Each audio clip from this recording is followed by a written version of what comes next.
All right, my friends, so the life expectancy numbers have dropped to the lowest, I think, since 1992. So I just want to kind of clarify what this means. The life expectancy that you hear, and I've talked about this a million times on my channel, because I think people miss this, is for a newborn baby. All right, so a newborn baby born today has a life expectancy of something like 72 years, or 76.2 years, I think is what it is, which again is the lowest since 1992. All right. Normally I pay that no mind, because inherently we are not babies. I was born in 1970, you might have been born in 1960. Either way, the life expectancy for an infant doesn't make any sense to us. It's a life expectancy for someone our age, if that makes sense. All right, but here's the issue. If the life expectancy for a newborn baby is dropping like a brick in water, and I'm not aware of any study at all that says that the infant mortality rates have shockingly gone up. I haven't heard that in the least. I might be wrong. I don't think so. Then who are the people dying earlier than they were before? Well, it's going to be older people, for sure. Some of that absolutely could be attributed to the COVID, for sure. Some of it could be contributed to lack of being. I was reading a comment some guy today, sad, says his 90-year-old mom won't go outside for fear of getting COVID, so now she is getting frailer and frailer by the minute. Sitting inside is just a horrible state of fear, and just walks around her apartment. So the fear certainly is driving people to stress. We know stress can lead to death. You know, obviously, something that shall not be named could be a cause of that. I'm not saying that, YouTube. I'm just saying something could be there. The thing that shall not be named could be causing immune system deficiencies. Never mind again, obesity, diabetes, all this stuff. Stress, fear. All right, so if we don't see an increase in infant mortality, and we see a significant decrease in life expectancy for an infant, well, it doesn't take a rocket scientist to figure out that the life expectancy for older people, 60 and above probably, is dropping like a brick in water. You could attribute it to, as well, people not wanting to go to the hospital for, their surgeries and things of that nature. Which is funny, because, again, I've done a video on this before, too. This rumor or this idea that doctors' fault is a third leading cause of death. That's just not true. And yet a lot of people on my own side of this, the truth community, fall for that. It drives me up the wall. Doctors are not the third leading cause. Doctor mistakes are not the third leading cause of death, man. I hate that crap. Now, if you want to throw something else in there, which again, the thing that shall not be named, maybe, but people have been saying this since this Johns Hopkins study that came out in 2016. Going to the doctor, you're taking your life at risk. It's stupid. No evidence of that, other than this Johns Hopkins study, and I already destroyed that. Anyone who can read the study can destroy that 2 seconds flat. Anyway, so what does this mean for Social Security in terms of, well, this is going to sound bad, but inherently that means the Social Security system is going to be more secure because older people are dying faster. Now, I'm just calling a spade here, man. Don't get all upset. Less older people to pay, less longevity for these older people, less money we got to spend to support those people because they are dead. Horrible, but that's the way it works. All right, so part 2 of this, though, is obviously Social Security will be more solvent inherently because there's less people to pay. This doesn't take a rocket scientist either, of course. Never mind. All right, anyway, so what does that mean for your Social Security? My premise has always been delay. For me, my wife is 4 years younger. She's a lady, so she's likely to survive me. The fact I'm a man, the fact I'm 4 years older, I'm going to die before she does, most likely. Now, the irony of it is both her parents are dead, have been dead for her dad died when she was 16 in, it was 1990, and her mom died in 2006. Both my parents are still alive, even though they smoked like chimneys, not very healthy. Now, they were 10 years younger, if not a little bit more than her parents, so it wasn't like they were the same age. But be it as it may, her parents died a hell of a lot younger than my parents, and my parents are still alive. Still, at the end of the day, because I did the most of the income producing, I want to leave my wife as big a Social Security benefit as I possibly can when I die. So my thought process would be for her to file for her, for us to wait till I'm 70 and she's 66. She would be taking her Social Security a year before her full retirement age, so it would be reduced by 12 to 13%. But when I die, she would get my full benefit without a reduction. All right, so what happens again? A spousal benefit, if you take it before your full retirement age, is going to be reduced by a factor of roughly 12% per year before your full retirement age. Or 7%, I just can't remember. I think it's 8%, something like that. Look it up. I think it is 8%. Whatever it is. Off the top of my head, I don't recall. Very easy to look up. Ooh, someone's grilling something. Oh, yeah. The smell of meat, baby. The smell of meat in the summertime. In the latter part of the summertime. All right, so now we know for a fact that if Charlotte were to take her benefit at 66, she would get a reduction in her amount by 8%.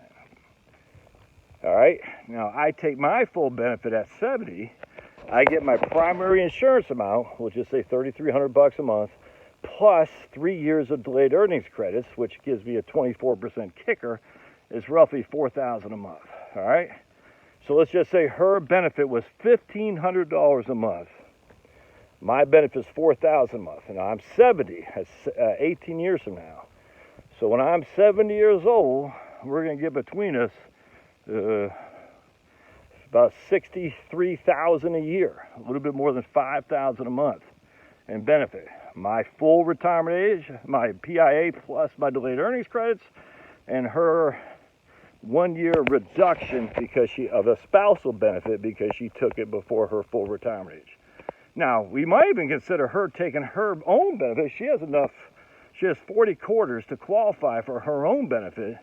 Probably won't be much, but probably not a bad idea for her to take it at 62, even though it will be reduced by roughly 35%. So if she's going to make $1,500 a month, she'll probably make $1,000 a month, reduced. Then when I file, be that 70, she'll be 66.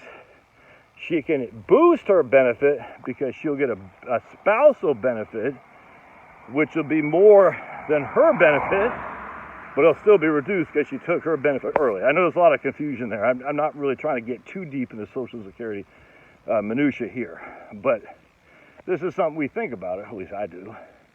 Should she file at 62 and just have me wait until I'm at least 67, my full retirement age, but probably until I'm 70? Well, the answer is yes. Well, the answer is for me to wait until 70 makes sense, because when I die, she sacrifices her spousal benefit. She no longer gets that, and she'll no longer get her own benefit. She'll instead get whatever I was getting. So she'll get that $4,000 a month I was getting. So basically, she'll get almost $50,000 a year at my demise from Social Security. That's not too shabby. But here's the problem. What if 10 years from now, the life expectancy for a 62-year-old man is dropping, I don't know, to 75? But Josh, you're healthy, huh? You know, that's, Josh, you don't smoke. Josh, you walk. Josh, this, yeah, I get it. Life expectancy, though, again, is when does the average person die at that time frame? So if I'm 62, and the average person who is average 62-year-old male dies at 75, and I'm probably going to take it early. Obviously contingent on many things. But if this keeps going down, and I think it's gonna, man. We're already seeing excess deaths for 2022, which doesn't make sense. All these old people have died off because of COVID and whatever. There should be way low deaths than excess deaths, because the old people who basically, I know this sounds bad, it's just the way it works, man. we basically pull forward the deaths. So COVID killed a lot of people who are soon yet to die, but we're going to die in the next year or two. So instead of dying in 2023, 2024, 2025, they all died in 2020, 2021. So they pulled forward all these people because their immune system was bad, they were obese, they were not doing great physically anyway. Again, not for everybody.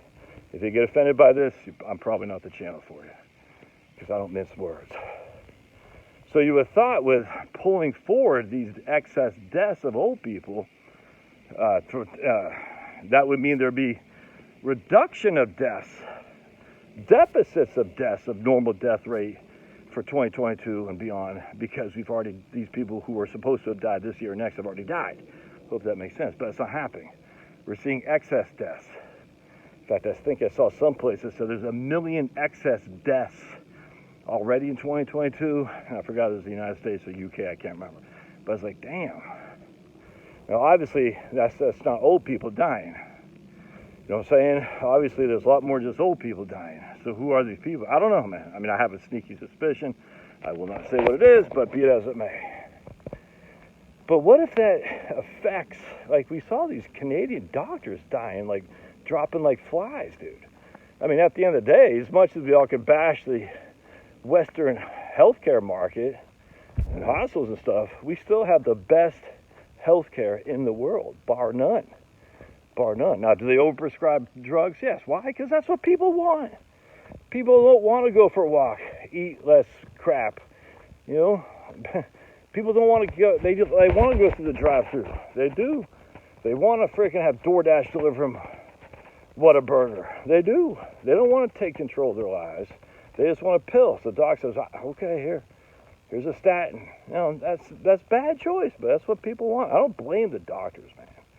I don't blame them. People want a quick cure. The doctors and the medical system provide that. Now, it's truly not a cure, but it makes people think, all right, I don't have to take care of it. The pill will do it for me. Anyway, so the point being is, if we've already had huge excess deaths because of COVID, and we're continuing to have huge excess deaths even after said COVID, well, what if that includes a bunch of doctors who normally would have seen you, but now they can't because they're dead? And then you need medical care. What happens then? Well, you're in the world of hurt too, even if you're freaking clean as the wind-driven snow. You don't smoke, you don't drink, you walk, you don't put stuff in your body. You know what I'm talking about. So now you're 67, you're like, man, I was going to take Social Security when I'm 70 because my wife will benefit. But now you're like, dude, I'm having an issue. There's no one here to help me to figure out my issue. Like, I always think, if I got cancer, would I take chemo? I don't know. So sayonara? I don't know. But I'm just saying, that might be a reason to take it early, depending on life expectancy for people in your cohort. And again, I haven't seen the Social Security tables haven't come out yet.